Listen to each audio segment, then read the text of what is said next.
ठीक है ना? तो एक दूसरी चीज़ जो मुझे ये लगती है कि लोग कम अटेंड कर रहे हैं मीटिंग, क्योंकि अब उनको ये लगता है कि भाई रिकॉर्डिंग तो मिल ही जाएगी फेसबुक पे, है ना? तो मैं ये भी बंद कर रहा हूँ, मैं अभी फेसबुक पे जो है रिकॉर्डिंग जो है वो डालना बंद कर दूँगा। ता क्योंकि देखिए क्या है कि अगर आप फेसबुक पे जाकर के वो देख ले रहे हैं पीपीटी, उससे कुछ फ़ायदा नहीं हो रहा है, क्योंकि यहाँ पे जो लाइव है, उस समय आपके दिमाग में जो सवाल आ रहा है या कुछ आ रहा है, कुछ सुन के कुछ और क्वेश्चन आ गया, वो सब चीज़ें जो हैं, वो आप पीपीटी जब देख रहे हैं तो वहाँ पे उसका कुछ कर नहीं सकते ना, अगर दोबारा कुछ सवाल आ रहा है दिमाग के अंदर। तो वो है, प्लस ऐसा मुझे लग रहा है कि 9 महीने में जितने टॉपिक इम्पोर्टेंट, सिग्निफिकेंट, महत्वपूर्ण विषय जो भी ट्रांसमेन को लेकर के हो सकते थे, उन सब पे मैं कॉल कर चुका हूँ। कोई चीज़ बची नहीं है।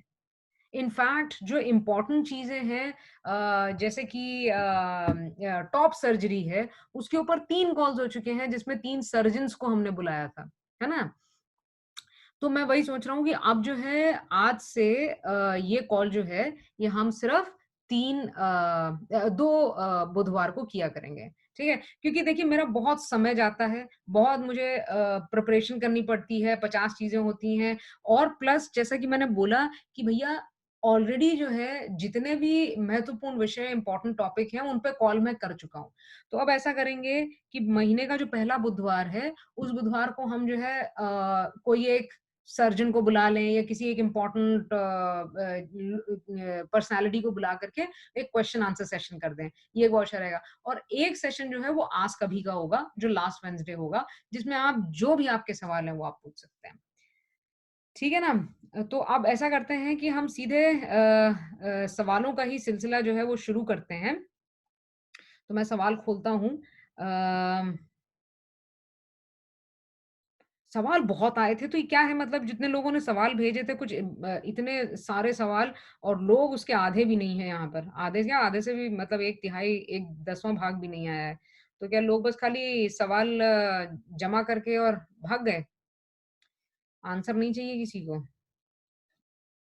कोई बात नहीं भई, आंसर तो हम दे ही देते हैं क्योंकि इतने सारे सवाल आए। अच्छा, काफ़ी सवाल जो हैं वो रिपिटिटिव थे, तो मैं उनको क्लस्टर कर दिया है ऑफ़ कोर्स, और फिर उससे जो है हम जवाब देंगे। ठीक है, तो पहला सवाल जो है वो है अ, आयुष मिस्त्री ने पूछा है कि सर्जरी के स्कार्स कम कैसे करें? तो आयुष भाई, इस पे 3 कॉल हम कर चुके हैं ऑलरेडी, जिसमें कि हमने सब बताया था, प्लस जो सर्जन आए थे उन लोगों ने क्रीम वगैरह जो है वो भी सजेस्ट करी थी। तो 2-3 चीज़ें हैं कि देखिए जो आपको ध्यान रखनी पड़ेंगी स्कार कम करने के लिए। पहला सबसे इम्पोर्टेंट, सबसे महत्वपूर्ण बात यही है कि भई जैसा डॉक्टर बोले, जो डॉक्टर कहे, उसका अक्षरशः पालन आप करें। वो बहुत ज़रूरी है। क्योंकि जो भी डॉक्टर बोल रहा है भई ठीक है, कई बार हम अपना दिमाग लगाने लगते हैं। अरे ठीक है ना यार, ये कर लेते हैं ना, ऐसा हो जाएगा ना, क्या नुकसान होगा, क्या नहीं होगा, वो कभी मत करिए। जो भी डॉक्टर ने बोला है, उसको पूरी तरह से उसका पालन करिए, तो आपको जो है वैसे ही स्कार्स जो हैं कम हो जाएँगे, और भी not just scars, everything else. जो कुछ भी अलग से डॉक्टर आपको बता रहा है, वो सब चीज़ें जो हैं आपको बिल्कुल अक्षर-अक्षर पालन करनी चाहिए। कई बार मैं देखता हूँ ग्रुप के ऊपर लड़के पूछ रहे हैं, डॉक्टर ने ऐसा बोला है, लेकिन ऐसा करना ज़रूरी है क्या? तो डॉक्टर गधा है क्या, कि वो आपको बता रहा है? ऑब्वियसली उसने कुछ सोचा है ना, कुछ समझा है, कुछ तभी उसको आपको बता रहा है, उसको कुछ एक्सपीरियंस है, तभी उसने आपको बताया कि भैया जो है ऐसा कर लीजिए। उसके बाद आप ग्रुप पे पूछ रहे हैं, तो ये मत करिए, जो डॉक्टर आपको बोल रहा है, उसको बिल्कुल अक्षरशः आप पालन कर लीजिए, ठीक है? तो 2-3 चीज़ें जो मैंने वो बोली कि 1 महीना सॉरी 1 हफ्ता जो बोलते हैं, हफ्ता 10 दिन डॉक्टर्स कहते हैं कि पानी नहीं पड़ना चाहिए। सर्जरी के बाद, ठीक है? उसका ध्यान रखिए। फिर बहुत धूप में मत निकलिए, ठीक है? उसका ध्यान रखिए, और तीसरा जो है क्रीम्स वगैरह हैं, और ऑल्सो स्ट्रिप्स आती हैं, सिलिकॉन स्ट्रिप्स, वो आप लगाएँ तो उससे बहुत फ़र्क पड़ता है सिलिकॉन स्ट्रिप से, और उसके बारे में मैंने पूरा इन्फॉर्मेशन जो है ग्रुप पे दिया था, और मैंने जो है वेबसाइट भी ग्रुप पे भेजी थी कि ये वेबसाइट है जहाँ पे सिलिकॉन स्ट्रिप्स जो हैं अवेलेबल हैं। आप बाहर से भी मँगवा सकते हैं। मेरे ख्याल से भी बाहर से ही मँगवा सकते हैं, इंडिया में तो उसका मैन्युफैक्चर हो नहीं रहा है, बट फिर भी एक बार amazon.in पे जा करके आप लोग पता करें। तो ये हुआ आपकी बात का जवाब कि सर्जरी के स्कार्स कैसे कम करें। प्लस मैं ढूँढूँगा, आयुष मिस्त्री अगर आप कॉल पर हैं तो ज़रा ग्रुप में मुझे टैग करके लिख दीजिएगा, और मैं जो है फिर कोशिश करूँगा कि वो ढूँढ के वेबसाइट दोबारा वहाँ पे उसका मैं लिंक डाल सकूँ। अच्छा, सो नेक्स्ट जो है ये 6 5-6 क्वेश्चंस हैं जो गुड्डू जी ने पूछे हैं। गुड्डू ने पूछा है कि I am planning my top surgery this month, so I have a few questions like what is the chances of developing a haematoma after the surgery and what are the chances of developing a seroma? अच्छा, तो पहले इन दोनों का जवाब मैं दे देता हूँ, आगे जो है फिर उसको वो बोलेंगे। तो मैं पहले बता दूँ कि सेरोमा होता क्या है? सेरोमा होता है कि जो फ्लूइड्स होते हैं, है ना? जैसे पस, मवाद, ठीक है, खून, ये जो है ये कलेक्ट हो जाता है और उतनी जगह पे सूजन आ जाती है बड़ी मोटी-सी, तो उसको सिरोमा बोलते हैं, ठीक है? अच्छा, ये बड़ी कॉमन सी चीज़ है, सिरोमा जो है किसी भी सर्जिकल प्रोसेस के बाद कोई छोटी भी सर्जरी हो, बड़ी सर्जरी हो, उसके बाद ये हो जाता है। ऐसा मोस्ट मोस्ट ऑफ़न होता है, ऐसा नहीं कि हमेशा ही होगा, लेकिन हो सकता है, हो जाता है ना?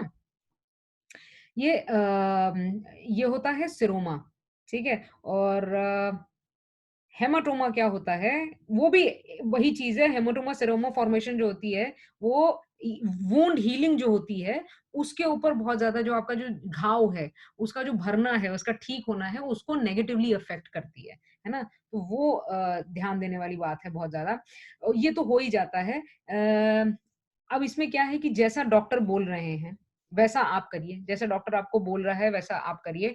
वैसे ऐसा देखा जाता है, जैसे मैंने बात-वात करी है काफ़ी लोगों से और डॉक्टर से भी और हमारे जो ट्रांस भाई हैं जिन्होंने टॉप सर्जरीज़ कराई हैं, जिनको अगर सिरोमा हुआ है, तो वो कुछ हफ्तों में या महीने भर में अपने आप खत्म हो जाता है, अपने आप ठीक हो जाता है। जैसे-जैसे हीलिंग होना शुरू होती है, वैसे-वैसे सिरोमा, हेमाटोमा जो है, वो अपने आप ठीक होने लगता है। लेकिन अगर नहीं ठीक है, तो जाकर के डॉक्टर से बात करिए। ठीक है? क्योंकि कई बार जो है सिरोमा को ट्रीट करने के लिए वो लोग फ्लूइड निकालने के लिए वो भी लगा देते हैं। अरे यार क्या बोलते हैं उसको? ड्रेन्स, ड्रेन्स लगाए जाते हैं और ड्रेन से जो है वो सिरोमा का जो भी फ्लूइड होता है उसको सक्शन करके बाहर निकाला जा सकता है। तो वही अगेन डॉक्टर से बात करिए, doctor is the best person to answer this particular question. लेकिन हाँ, जैसे मैंने बोला कि चांसेस होते हैं कि सर्जरी के बाद सिरोमा या हेमाटोमा आपको डेवलप हो जाए। अच्छा, फिर उन्होंने पूछा है कि double incision what is the risk of losing a nipple grafts? So Guddu अगर आप जुड़े हुए हैं कॉल पे, तो मैं ये पूछना चाहूँगा कि आप जो है हिंदी समझ पाते हैं ना? क्योंकि क्वेश्चन आपने सारे जो है अंग्रेज़ी में लिखे हैं। मैं हिंदी में जवाब दे रहा हूँ, लेकिन अगर जो है नहीं समझ आ रहा है तो प्लीज़ हाथ खड़ा कर दीजिएगा, ठीक है? या लिख दीजिएगा तो मैं फिर अंग्रेज़ी में आपको जवाब दे दूँगा। So, with double incision, what is the risk of losing a nipple graft? Ample, ample. In fact मेरा दोस्त है यहाँ कनाडा में जो जिसकी अभी सर्जरी होने वाली है दिसंबर में तो मैं उसके जो सर्जन हैं और जिस जगह से उसकी सर्जरी होने वाली है यहीं पे ओंटारियो में ही उनका जो भी उन्होंने सारा लिटरेचर भेजा था, वो मैंने उससे लिया और वो सारा लिटरेचर मैं कल बैठ के पढ़ रहा था। काफ़ी कॉम्प्रिहेंसिव है क्योंकि सब कुछ उसके अंदर लिखते हैं वो लोग। तो उसमें उन्होंने जो कंसेंट फॉर्म होता है, उसके अंदर ये लिखा हुआ है कि चेस्ट कॉन्टूरिंग जो है, जो मेल चेस्ट कॉन्टूरिंग मतलब कि जो आपका जैसी आपको शक्ल चाहिए, चेस्ट की जैसी होनी चाहिए, ज़रूरी नहीं है कि वैसी ही हो। वो खराब होने के बहुत चांसेज़ होते हैं। ठीक है? तो ये वो कंसेंट फॉर्म में लिखवा के साइन करवाते हैं। तो और जो इंडिया में भी जितने ट्रांसप्लांट से हमने बात करी, इनफैक्ट पिछले से पिछली बार डॉक्टर तपेश्वर आए थे। उससे पहले जो है हम सर गंगाराम के डॉक्टर हैं, डॉक्टर नंदा, उनको भी बुला चुके हैं कॉल के ऊपर। इनफैक्ट एक और है, मैं कोशिश कर रहा हूँ आगामी कुछ समय में जो है उनको भी बुलाने की कोशिश करेंगे डॉक्टर नरेंद्र कौशिक, तो वो भी आएँगे। तो ये जो है उस समय भी उन लोगों से भी डॉक्टर्स से जब बात हो रही थी सर्जन्स से तो यही बात हुई थी काफ़ी लोग हैं जिनके निप्पल उतर जाते हैं। क्योंकि देखिए डबल इंसेशन में क्या होता है कि निप्पल पूरा काट के अलग किया जाता है और फिर उसको जो है निप्पल की जो है वो ग्राफ्टिंग होती है पूरी की पूरी। मतलब ग्राफ्टिंग इन द सेंस कि उसको पूरा काट के रीसाइज़ किया जाता है क्योंकि ऑब्वियसली जो फीमेल निप्पल रहता है वो उसका साइज़ काफ़ी बड़ा होता है, ठीक है? एरोला भी कई बार काफ़ी बड़ा होता है। एरोला जो होता है वो जो काला-काला जो निप्पल के आस-पास रहता है ना उसको एरोला बोलते हैं। तो उसका साइज़ और निप्पल का साइज़ जो है वो मेल निप्पल और एरोला के साइज़ से बहुत ज़्यादा बड़ा होता है। तो उसको काट करके रीसाइज़ करके लगाते हैं तो कई चांसेज़ हैं। इनफैक्ट फ़ोटोज़ हैं जो मैं शेयर कर चुका हूँ, जो मैं टॉप सर्जरीज़ पे मैंने जो कॉल्स करी हैं, उसमें फ़ोटो शेयर कर चुका हूँ कि भई कई बार ऐसा होता है कि निप्पल जो है वो नीचे गिर जाता है। तो बहुत चांसेज़ हैं कि अगर डबल इंसिज़न है और निपल ग्राफ्ट जो है वो आपका लूज़ हो सकता है। लेकिन जैसा डॉक्टर तपेश्वर ने बताया था और आई थिंक जहाँ तक मुझे याद है कि डॉक्टर नंदा ने भी यही सजेस्ट किया था कि आप लोग हमेशा जो है एक वो बनवा सकते हैं, क्या बोलते हैं इसको, tattoo. You can always get a tattoo made, है ना? उतनी जगह पे वो टैटू बना करके और ऐसा उसको एकदम it gives a shape of a nipple, तो वो आप कर सकते हैं। तो ये हुआ इनका चौथा सवाल। 5वां इनका है, what other complications can occur? तो गुड्डू जी ऐसा है कि इसके ऊपर पूरा कॉल जो है ना टॉप सर्जरी के ऊपर 1 नहीं 2 नहीं 3 कॉल मैं जो है कर चुका हूँ और उसमें जो कॉम्प्लिकेशंस हैं long term complication sorry risks, short term risks, long term risks और कॉम्प्लिकेशन ऑफ सर्जरीज़, ये सब चीज़ें जो है ये मैं उस पे शेयर कर चुका हूँ। तो या तो आप ग्रुप पे मुझे याद दिलाइए तो मैं आपको जो है पीपीटी भेज दूँगा, अन्यथा फेसबुक पे जाइए, फेसबुक पे हमारा जो पेज है उसको लाइक करिए और उस पे जो है सारे हमारे पीपीटीज़ जो हैं, ये हैं तो उसमें आप जाकर के पढ़ सकते हैं क्योंकि एक कॉम्प्लिकेशन नहीं है, जो मैं आपको बताऊँ यहाँ पे, हज़ारों हैं। तो वो सब आप पढ़ें, अपने आप को सूचित करें, वो ज़्यादा बेहतर रहेगा। My mental health is a bit going down. So since 16, 20 days, I'm doing smoking. I'm not able to control it. Does it really affect on testosterone? Um, भाई मेंटल हेल्थ तो सभी की बहुत डाउन रहती है और अलग-अलग तरीके से लोग डील करते हैं। कोई सिगरेट पीता है, कोई शराब पीता है, कोई कुछ करता है, कोई कुछ करता है। तो थोड़ा बहुत ध्यान तो आपको रखना पड़ेगा कि बहुत ज़्यादा अति ना करें किसी चीज़ की, ठीक है? मतलब जितना ध्यान रख सकें अपना उतना ध्यान रखें, नहीं तो आगे चल के प्रॉब्लम्स होते हैं। मैं खुद मेरे डिपेंडेंसी थी काफ़ी और है अभी भी, मतलब काफ़ी मैं जो है ड्रिंक्स के ऊपर करता हूँ, लिकर के ऊपर, लेकिन उसकी वजह से मुझे एसिडिटी की प्रॉब्लम रहती है। तो आपको खुद देखना है टेस्टोस्टेरोन के ऊपर जो है इसका प्रूवन कोई ऐसी स्टडी नहीं है कि भई स्मोक करने से जो है टेस्टोस्टेरोन के ऊपर कोई इफ़ेक्ट पड़ता है ज़्यादा। ये ऐसा तो ना मैंने कहीं पढ़ा है, ना देखा है। हाँ, ये बात है कि सर्जन्स बोलते हैं कि जो है आप अगर सर्जरी प्लान कर रहे हैं, तो सर्जरी से कम 2 हफ्ता पहले आपको सिगरेट पीना छोड़ देना चाहिए। तो क्योंकि आप कह रहे हैं कि आप अपनी टॉप सर्जरी इसी महीने जो है प्लान करने की सोच रहे हैं, तो मैं आपसे फिर ये आग्रह करूँगा भाई कि आप जो है सिगरेट पीना बंद कर दें। टेस्टोस्टेरोन पे नहीं बट आपकी सर्जरी के ऊपर बहुत ज़्यादा नेगेटिव इफ़ेक्ट जो है इससे पड़ सकता है।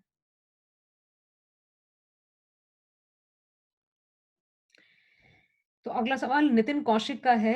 इन्होंने पूछा है, can I submit application for name and gender change to DM office now? जी, बिल्कुल, आप बिल्कुल चेंज के लिए अपना जो है एप्लीकेशन जो है सबमिट कर सकते हैं, नेम और जेंडर चेंज के लिए, क्योंकि रूल बुक जो है लास्ट वो 6 सितंबर 2020 इस साल के 6 सितंबर को आ चुकी है और वो सबमिट डीएम ऑफिसेज़ में इंटीमेशन पहुँच चुकी है। तो आप जो है अपना बिल्कुल नेम और जेंडर चेंज के लिए डीएम ऑफिस में अप्लाई कर सकते हैं।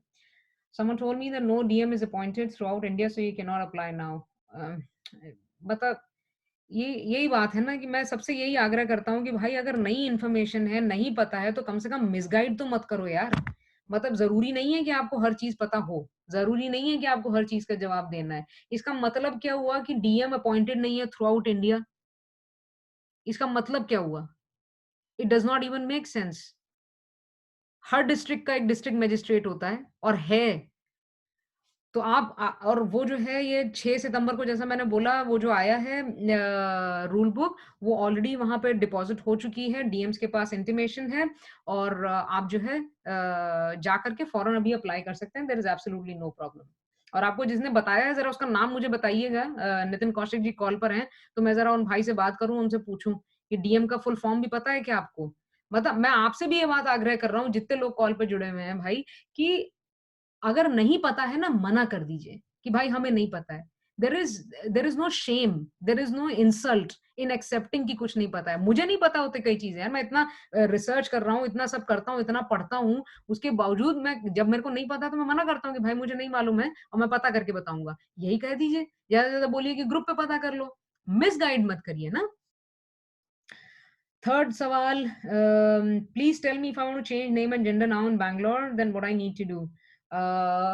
जो process है all across the country, the same process applies to Bangalore as well. You need to find out the name of the district magistrate of your particular district and go and apply there. And you need to take certain forms, the printouts of them, and those are available on the group. I have sent multiple times, but if you don't have a copy of it, you can either personally message me, or you can ask on the group, and I'll be sure to sort of, post a copy there.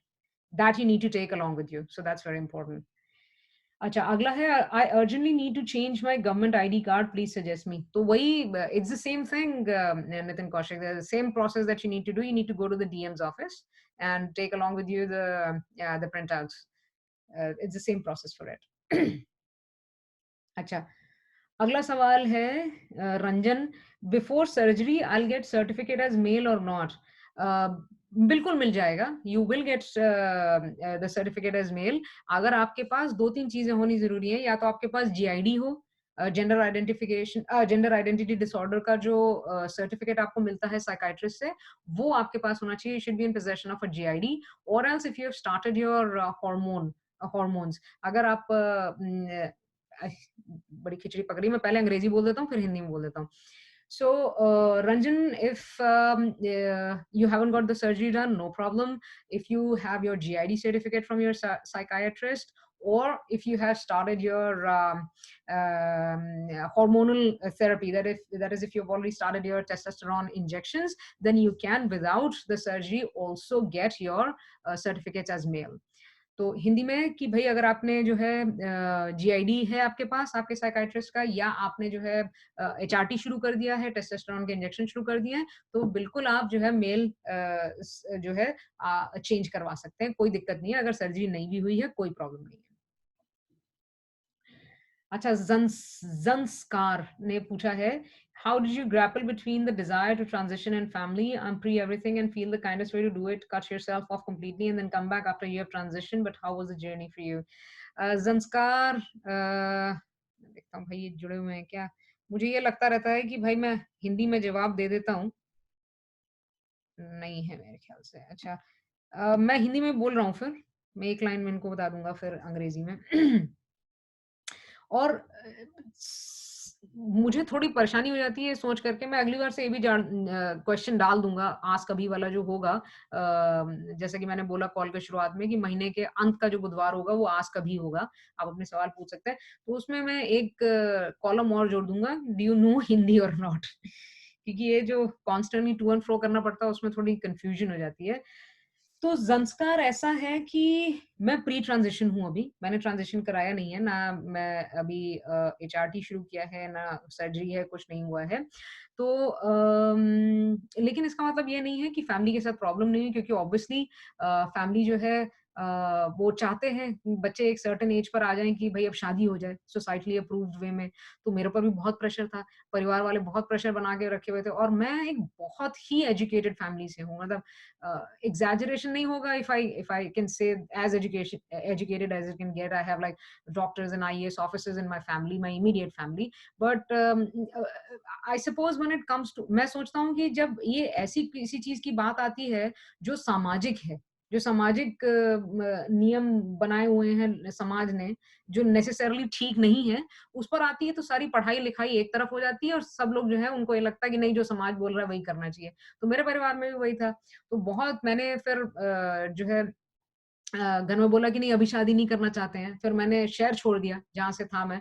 मैंने बोला कि मैं नौकरी कर रहा हूँ, मेरे को बहुत अच्छी जगह एक नौकरी मिल गई और मैं बाहर निकल गया, और वहाँ स मैं रहता रहा, उस वहाँ पे रहा। फिर उसके बाद जब दोबारा प्रेशर बनने लगा, तो मैंने कहा अच्छा मैं बाहर जा रहा हूँ। तो मैं ऐसे निकल आया। फिर मैंने उन लोगों को बताया कि मैं नहीं शादी करना चाहता। और भगवान की कृपा से मेरे फादर जो वो बहुत ही supportive, is very, very supportive of the entire issue. उन्होंने बहुत सपोर्ट किया था। तो सपोर्ट इन द सेंस कि उन्होंने प्रेशर नहीं बनाया और बाकी लोगों को भी बोला कि जस्ट लेट हिम बी। तो उससे काफ़ी मेरा फ़ायदा हो गया। बट वही है कि मैं बार-बार ये बोलूँगा कि लड़ाई करने से कुछ नहीं होता। लड़ाई कभी मत करिए।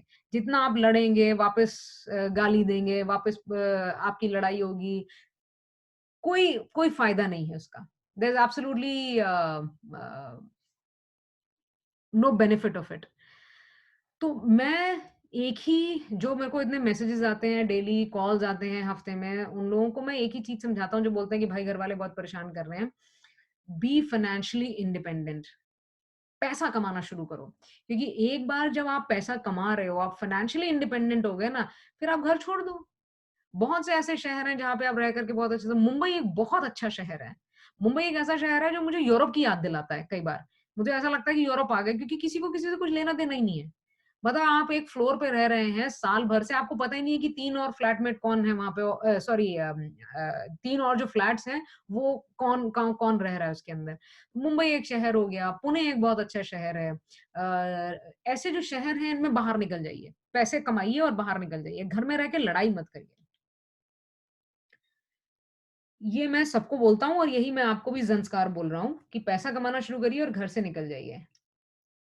हाँ, हाँ और ट्रांज़िशन एक बार शुरू हो गया उसके बाद घर वाले थोड़ी रोक सकते हैं। एक बार टेस्टोस्टेरोन शुरू कर दिया, टॉप सर्जरी करा ली, फिर जाके बोल दीजिए। ऐसा मेरे एक हमारे जो एडमिन ही हैं आर्यन त्रिपाठी उन्होंने यही किया था। आर्यन जो हैं वो घर से निकल गए और घर से निकल के और उन्होंने जो है सर्जरी वग़ैरह सब करा ली और उसके बाद जब वापस आए तब घर में काफ़ी अप्रोर हुआ, बहुत बदतमीज़ी उनसे बहुत मार-कुटाई वग़ैरह हुई। लेकिन उसके बाद वो निकल गए और अब जो है 3-4 साल हो गए, अब तो सब कुछ नॉर्मल है। परिवार वालों ने भी एक्सेप्ट कर लिया है, भाइयों ने भी एक्सेप्ट कर लिया है, सब कुछ नॉर्मल हो गया। तो यही है, ये भी एक तरीका है कि पैसा ब वही है कि फाइनेंशियली इंडिपेंडेंट है तो सारी प्रॉब्लम्स आपकी सॉल्व हो जाएँगी। दीपू भाटिया बोल रहे हैं डॉक्यूमेंट्स चेंज कराने हैं, तो कराओ, इसमें सवाल क्या है दीपू? जाओ कराओ जा कर के और अगर कोई दिक्कत हो तो ज़रूर ग्रुप पे पूछो, मुझसे कॉल करो, जो भी है मुझे बताओ और मैं पूरी मदद आपकी करूँगा। अगला सवाल है शिवाय सूर्या का टी शॉट्स के समय किसी को थायरॉइड प्रॉब्लम और किडनी स्टोन प्रॉब्लम हो तो क्या सावधानी रखें और क्या कोई प्रॉब्लम हो सकती है क्या? तो शिवा सूर्य भाई ये सवाल डॉक्टर के लिए है। मैं ये बोलूँगा कि देखो जब आप टेस्टोस्टेरोन शुरू करते हो ना, तो आपकी comprehensive history, medical history, health history जो है वो डॉक्टर्स लेते हैं। तो उसमें जो है वो आपसे पूछेंगे तमाम तरह के सवाल और सब चीज़ें जो भी है, उस समय डॉक्टर को बताइए, अगर आपको थायरॉइड का प्रॉब्लम है या आपको किडनी स्टोन का प्रॉब्लम है।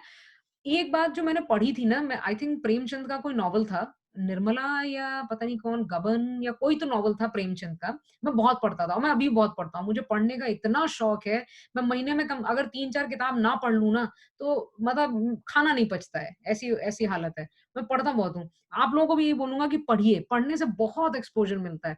तो मैंने वो प्रेमचंद की किताब पढ़ी थी, उसमें एक लाइन थी कि भई डॉक्टर से और वकील से कभी कुछ नहीं छिपाना चाहिए। उनको हमेशा सच बताना चाहिए, क्योंकि तभी वो आपको बचा पाएँगे।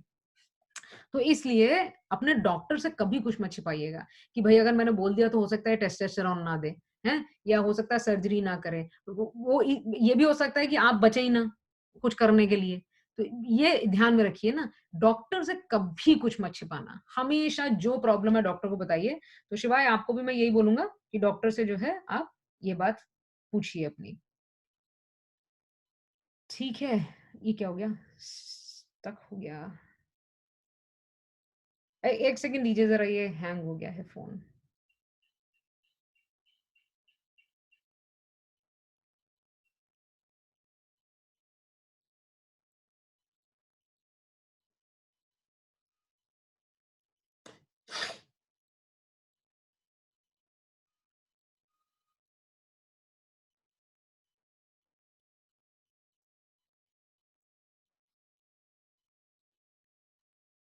अच्छा, चलो।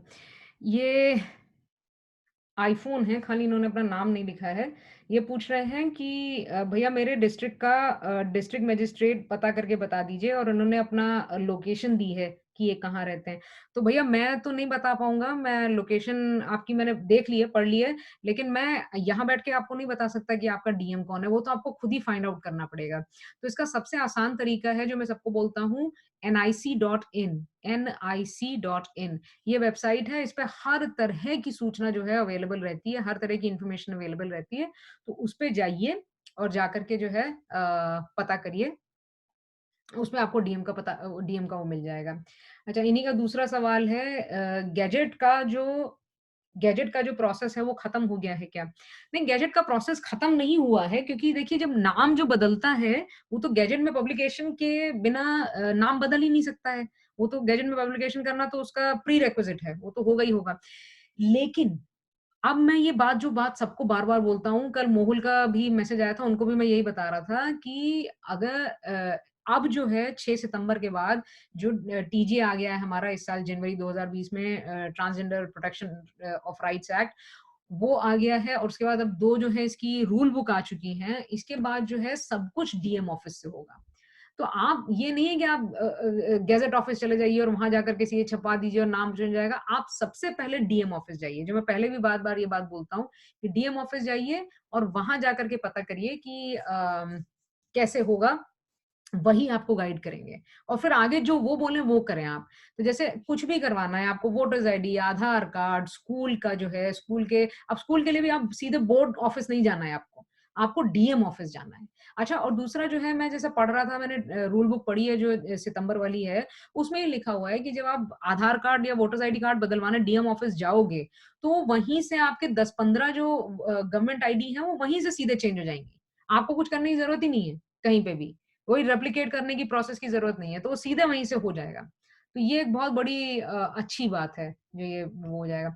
अच्छा, एक और बात जो मैं बताना चाहता हूँ, यहाँ पे ऐड करना चाहता हूँ कि आप जो अपने सर्टिफ़िकेट्स हैं, उनके ऊपर भी जो है, जो जब आप सर्जरी के बाद जो डॉक्टर से सर्टिफ़िकेट लेते हैं, उसमें भी आप नया नाम ऐड करवा लीजिए, प्रेफर्ड नेम करके। कि ऑब्वियसली नाम तो आपका बर्थ नेम ही आएगा उसके अंदर, बट उसमें आप ऐड करवा लीजिए कि भई हमारा जो है प्रेफर्ड नेम ये है। तो पहले से सोच के रखिए और वो करिए, ठीक है? मेरे घर में लोग ये 19 साल के तो हैं। आप 19 साल के हैं भाई, आपने नाम नहीं लिखा है। अगली बार से मैं नाम भी उसमें मैंडेटरी कर दूँगा। आप 19 साल के हैं, थोड़ा इंतज़ार कर लीजिए, इतना जल्दी टेस्टोस्टेरोन शुरू कराने की क्या वो है? आप पैसे, आप फाइनेंशियली इंडिपेंडेंट हैं नहीं, अभी आपने लिखा है। तो अभी अपना 19 साल के हैं, तो मेरे ख़्याल से अभी तो स्कूल पास किया होगा या college first year, second year में होंगे। तो इतनी जल्दी क्या है, यहाँ पे देखो हमारे वॉलंटियर हैं, हमारे इंस्टाग्राम चलाते हैं, नयन भाई हैं, वो तो 40 के थे जब उन्होंने कराया। तो इतना मतलब वो होने की ज़रूरत नहीं, परेशान होने की ज़रूरत नहीं है, और इतना ज़्यादा अपने आप को क्या बोलते हैं इसको, बहुत उतावलापन दिखाने की ज़रूरत नहीं है, 19 साल तो बहुत यंग है, ठीक है? अभी मैंने शुरू नहीं किया है, मेरा तो अभी शुरू भी नहीं हुआ है, और बहुत लोग हैं जो 30 के बाद शुरू करते हैं, तो ऐसा कोई दिक्कत नहीं है, आप बाद में भी करा सकते हैं। जैसा मैं अभी कॉल में पहले भी बोल रहा था कि आप पहले फाइनेंशियली इंडिपेंडेंट होइए, पहले कमाना शुरू करिए, और उससे भी पहले मैं बोलूँगा कि आप 19 साल के हो, पहले प्लीज़ अपना कॉलेज-वॉलेज खत्म करो, ठीक है? एक एजुकेशन ले लो और उसके बाद जो है आप ये टेस्टोस्टेरोन वगैरह शुरू कराओ। क्योंकि जैसा आपने ऑलरेडी मैसेज में लिखा है कि फैमिली जो है वो सपोर्टिव नहीं है, तो वो तो आपको पैसे देंगी नहीं, है ना? टेस्टोस्टेरोन शुरू करवाने के, टी शॉट शुरू कराने के या टॉप सर्जरी कराने के। तो अभी 19 के हो, अगले 5-6 साल पैसा जमा करो, ठीक है? 1 डेढ़ लाख रुपए, 2 लाख रुपए जो है कमा के उसको अलग रखो और फिर शुरू करो। 20-22 साल के हो, घर छोड़ दो, नौकरी पकड़ो अच्छी-सी कहीं पे, और बिना लड़ाई करे, जैसे मैंने किया था घर पे कि भाई मैं नौकरी के लिए जा रहा हूँ, ऐसे करके निकल जाओ। इतना वो करने की ज़रूरत नहीं, जैसे मैंने बोला कि भई आप जो हैं वो हैं। तो आप चाहे 19 साल में टेस्टोस्टेरोन शुरू करें, चाहे 40 साल में शुरू करें, आप मर्द हैं, आप मर्द रहेंगे, कोई आपसे वो छीन नहीं सकता है। ठीक है ना? ठीक है, तो सवाल तो यहाँ पे हो गए खत्म। अब और किसी का कोई क्वेश्चन है तो आप पूछ सकते हैं यहाँ पे। क्या मैंने वो बंद कर रखा है क्या, चैट? क्योंकि चैट नहीं हो रहा है। मैं अनम्यूट कर देता हूँ सबको। मैंने सबको अनम्यूट कर दिया है। किसी का कोई सवाल है तो आप पूछ सकते हैं। बट अगर सवाल नहीं पूछ रहे हैं तो प्लीज़ ज़रा अपने आप को म्यूट रखें।